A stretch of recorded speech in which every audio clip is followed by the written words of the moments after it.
Hi guys! I'm back. It's me, Caroline, and welcome back to my YouTube channel. So, for today's video, i-share ko sa inyo itong aking nabili sa Shopee. It's O2O lipstick. Okay?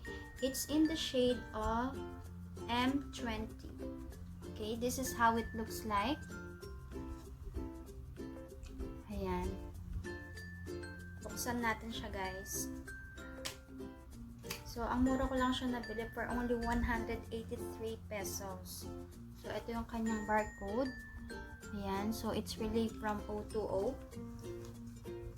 And, marami pang available na shade. Hindi lang to guys.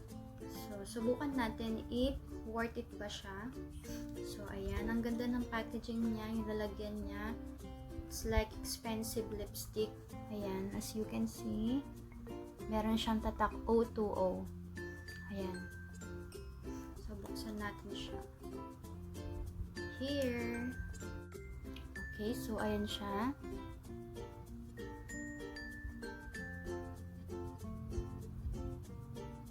So, ang ganda ng kulay niya. Ayan. May pagka-red. Reddish siya. Ayan. So, subukan naman natin siya sa lips ko.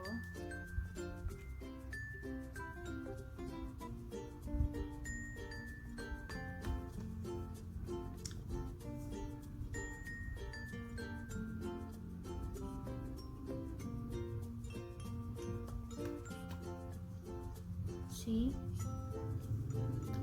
Matte siya guys. Ang ganda niya. So, gusto ko yung shade na to. It's suitable for all skin type if you're moreno or just like me na merong fair to medium complexion. So, ang ganda niyang gamitin. Tingnan natin kung transfer proof ba siya. Okay. So, hindi naman siya ganun dumikit sa skin ko. So, for only 183 pesos, carry bells na siya, guys. Ayan. So, ito yung lalagyan niya. So, ang cute. Ang packaging niya parang pang mayaman. M20. Okay, what I like about O2O brand, it's cheap pero quality yung mga paninda nila, yung mga products nila, yung mga makeup product nila.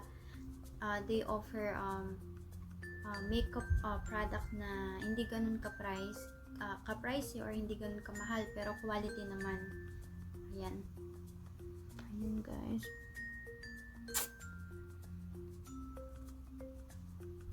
So kung nakatry ka ng gumamit ng O2O lipstick, kung ano yung shade na na-try mo, please comment down below.